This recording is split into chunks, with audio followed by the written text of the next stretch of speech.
بسم اللہ الرحمن الرحیم یا ایہا الذین آمنوا اتقوا اللہ حق تقاتہ ولا تموتن الا وانتم مسلمون۔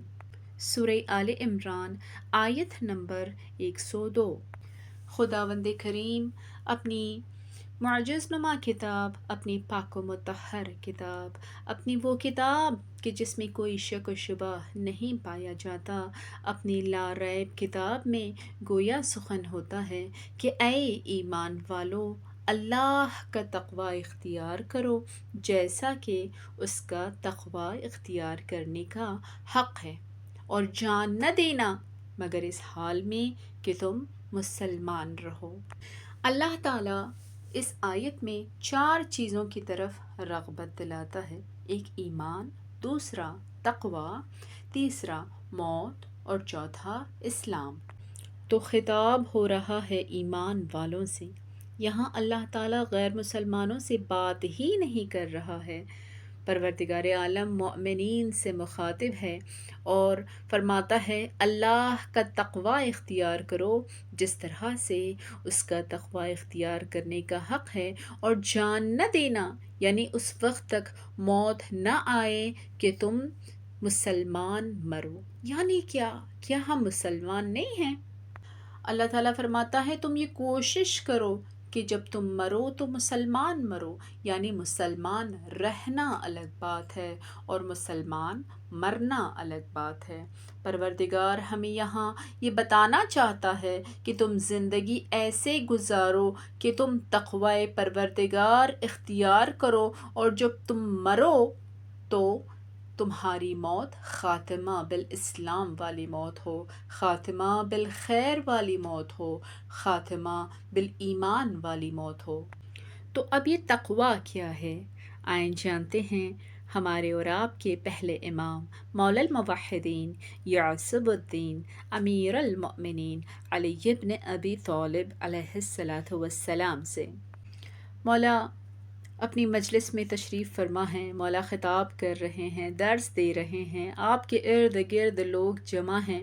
ایک شخص آتا ہے اور مولا سے سوال کرتا ہے کہ مولا یہ تقوی کیا ہے؟ اس سے پہلے کہ مولا کائنات کچھ کہتے، آپ کے صحابہ میں سے ایک شخص اٹھتا ہے اور کہتا ہے کہ اے شخص، کیا تمہیں یاد نہیں ہے کہ رسول اللہ نے کیا فرمایا تھا؟ اللہ اکبر! خوش نصیب جس نے رسول اللہ کے حدیث کو یاد رکھا، اس کے لیے مقام بشارت ہے، کیونکہ رسول اللہ کی حدیث کو یاد رکھنا ہر کسی کے بس کی بات نہیں ہے۔ رسول اللہ کی کئی احادیث کو بھلا دیا گیا تھا، جیسے کہ غدیر کے واقعے کو بہت سارے لوگوں نے بھلا دیا تھا، لیکن یہ شخص یہاں پر اس انسان سے مخاطب ہے کہ جو سوال کرتا ہے کہ تقوی کیا ہے، کہتا ہے کہ کیا تمہیں یہ یاد نہیں ہے کہ رسول اللہ نے فرمایا تھا کہ ایک تنگ سا راستہ ہو، دونوں طرف خاردار جھاڑیاں ہوں، نوکیلے کانٹے ہوں، ان خاردار جھاڑیوں کے درمیان سے اس پتلے سے راستے سے اس طرح سے دامن بچا کے گزر جانا کہ کانٹے تمہارے دامن کو نہ پکڑیں اور دامن میں نہ الجھے۔ یہ تقوی ہے۔ ملائکہ کائنات نے فرمایا مرحبا، اے شخص، تو نے رسول اللہ کی اس حدیث کو یاد رکھا۔ بے شک یہ تقوی ہے، لیکن یہ تقوی انبیاء و اوصیاء کا تقوی ہے۔ تمہارے لیے تقوی کیا ہے؟ مجھ علی ابن ابی طالب سے سنو۔ گویا مولا یہ بتانا چاہتے ہیں کہ شہر علم کی بات کو سمجھنے کے لیے باب علم کے در پر آنا ضروری ہے۔ جب تک ہم مولا کائنات کے در پر نہیں جائیں گے، رسول اللہ کی بات سمجھ میں نہیں آئے گی۔ مولا فرماتے ہیں کہ تم عام انسانوں کے لیے تقوی یہ ہے کہ ایک انتہائی پھسلن زدہ راستہ ہو، یعنی پھسلنے والا راستہ ہو، سلپری راستہ ہو، جس میں بہت زیادہ کیچڑ ہو اور اوپر سے مسلسل بارش بھی ہو رہی ہو۔ تم اس راستے پہ چل رہے ہو، بار بار پھسلتے ہو، کبھی گر جاتے ہو، کبھی لڑکھڑا جاتے ہو، مگر گرتے ہو تو پھر اٹھ جاتے ہو، لڑکھڑا جاتے ہو تو پھر سنبھل جاتے ہو اور اپنا سفر جاری رکھتے ہو۔ شرط یہ ہے کہ منزل تمہارے سامنے ہو اور تمہیں اسی اثنا میں موت آ جائے تو پھر یہ متقی کی موت ہوگی۔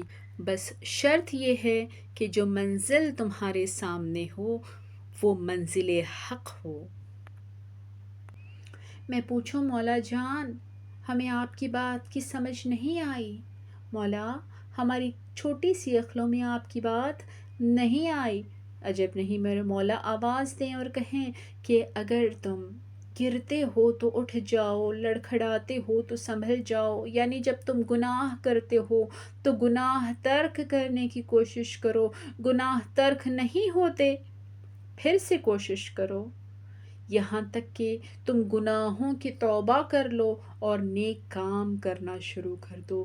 اسی کوشش کے درمیان زندگی گزارو، اور اسی کوشش کے درمیان اگر تمہیں موت آ جائے تو پھر یہ موت متقی کی موت ہوگی، یہ موت خاتمہ بالخیر والی موت ہوگی، یہ موت خاتمہ بالاسلام والی موت ہوگی۔ مولا فرماتے ہیں کہ یہاں پر گرو تو اٹھ جاؤ، لڑکھڑاتے ہو تو سنبھل جاؤ، یعنی گناہ کرتے ہو تو ترک گناہ کرو، گناہ کرنے کے بعد توبہ کرو اور نیک اعمال انجام دینے کی کوشش کرتے رہو، اور اسی حالت میں تمہیں موت آ جائے تو پھر وہ خاتمہ بالاسلام والی موت ہے۔